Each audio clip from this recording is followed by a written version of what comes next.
So kamusta na mga idol, boxing update tayo ngayon, pero bago tayo magsimula, huwag mong kalimutan naman mag-like and subscribe and pa-hit ng notification bell para updated ka sa ating mga daily boxing update. So Marlon Tapales, may nakaharap nga po or naka-sparring nitong nakaraan at talagang grabe, no? Sabi kasing lakas daw po yung mga naka-sparring niya ng mga bata ni Floyd Mayweather Jr. So nakita nyo, ngayon talaga walang tigil itong si Marlon Tapales sa kanyang pagpapractice. Everyday po yan, lagi siya nagpo-post sa kanyang social media, which is nakita naman natin sinisilip din yan ng kampo nga po nitong ni si Naoya Inoue.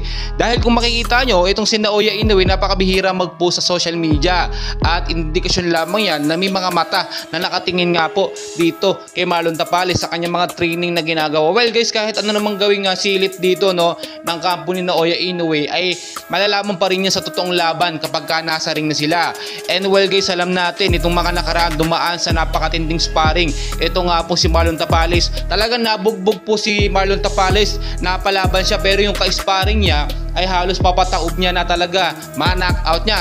May ano pa po yun, may nakalagay pa yung sa mukha, no? May mga gloves pa na malalambot yun, pero yung solid talaga mga tama ni Marlon Tapales na which is talagang magpapataob sa boksingero.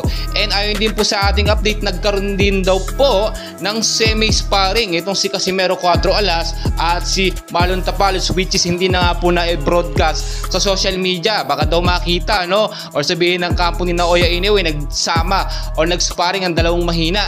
Ang yabag po kasi ni Inoue, sinasabi, no, ay 5 rounds lang daw itong si Marlon Tapales. Nakakapanggigil po, no, kahit sino naman po, kahit kayo pong nanonood mga Filipino boxer fans ni Marlon Tapales, nakakapanggigil. Nasabihan ng isang boxer Pilipino, no, na 5 rounds lang, hindi na tatagal, no? Napakalabo po mangyayari yun.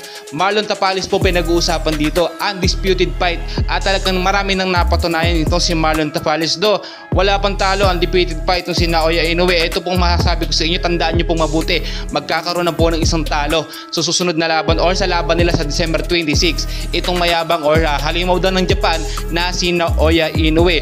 At ito talagang si Inoue, pag hindi ito nag-ingat, no, sa anti-doping test nila, pag ito nagpositibo, kawawa to, no, sayang ang kanyang pinaghirapan. So ngayon pala mag-take na siya ng mga gamot kung ano-ano panlaban do sa sinasabi nating, no, pangontra sa anti-doping test para magnegatibo siya. Kasi ang ating pambato na si Marlon Tapales, no, ay siguradong 100% drug free yan, hindi yan gumagamit ng gamot. Napaka-organic po ng kanyang ginagamit. Talagang mga gulay-gulay lang, kahit masakit ang kanyang pangangatawan, tinitiis niya po yun. Kasama po yun sa kanyang mga training. Samantalang si Inoue, konting sakit lang, turok agad ng pain reliever.